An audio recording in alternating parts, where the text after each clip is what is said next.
All right, guys, I'm at what I call the hidden plot. It's one of my food plots. I call it the hidden plot because it's kind of tucked away back in the woods here. And it's been a good food plot. We get a lot of deer moving up here. We got some great mass producing oaks up here, like big old oaks. Drop a lot of good acorns. We got bedding down on the bench in a point below this. So you got your does that'll hang out close by, young bucks. And those big boys come up here every year.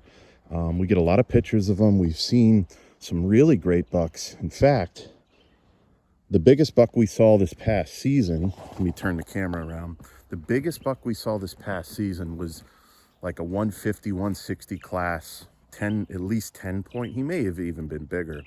My brother-in-law got video of him from the road, but he was coming right into our food plot here. I saw him one morning in late November from the cabin out the window coming out of our property onto the neighbor's property. So both times he was spotted, he was, over 100 yards away. But he looked like a real nice 150, 160 class. I don't want to say anything larger than that, but who knows? Just a monster. He was definitely hanging around this food plot. I was already tagged out. My brother-in-law tagged out. And my father-in-law, the crazy news about this is that my father-in-law was in for Thanksgiving, and he got his license, and he was hunting, and I actually put a stand up for him. He's 81. I put a stand up for him right here, right on the edge of the food plot, just so you can get some action, right? And that morning, he decided not to go out. It was snowing. It was really cold, and he said, screw it.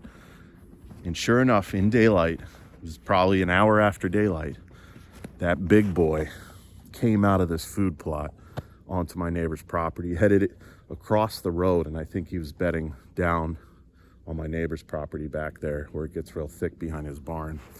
So this plot's been great. We've had a lot of activity up here.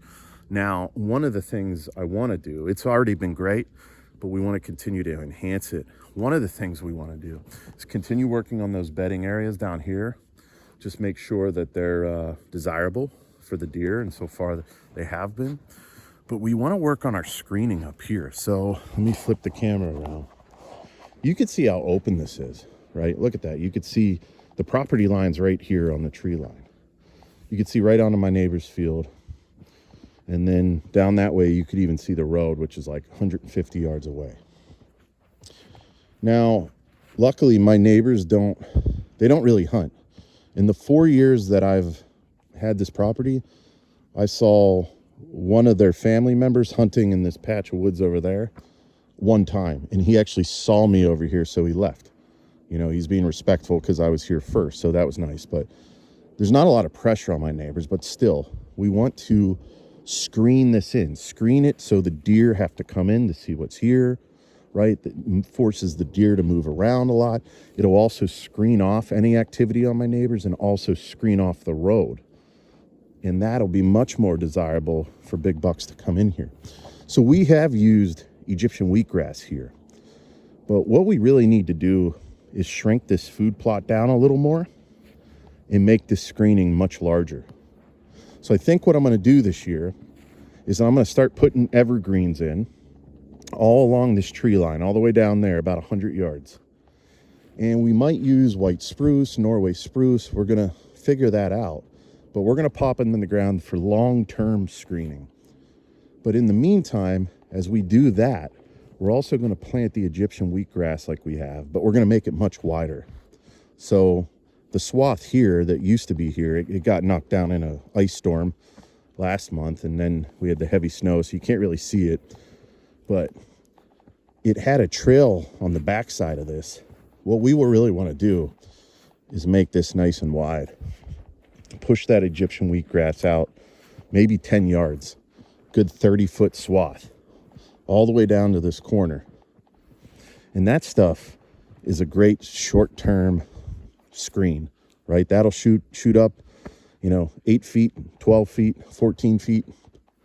And that'll give you a good screening during the season and most of the winter. And then in the meantime, our evergreens can continue to grow. You know, Norway spruce are the fastest growing spruce, so they might be good to put in here. And they'll give you that cover that you need for screening out. And then it'll also screen any stands you have. So I've barely hunted this food plot. I don't like to sit on food plots and hunt, but that was set up for my father-in-law. But I think if we get some good screening here, I'd be more likely to maybe get a stand, you know, a regular hang-on stand somewhere back here. So those are my thoughts and ideas. If you guys like that content, then let me know. Let me know your thoughts. Or if you've done anything special for screening, I'd love to hear about it. And this would be more of like a kill plot, because we're going to be working on our destination plots on the western end of our property this year. And that'll really help influence movement that way. So you could hunt here, catch the deer before dark, and then have them leaving as it gets dark, so you don't get busted hunting here. So, all right, guys, I will catch you guys later. It's starting to get dark. Stay warm. We'll see you later.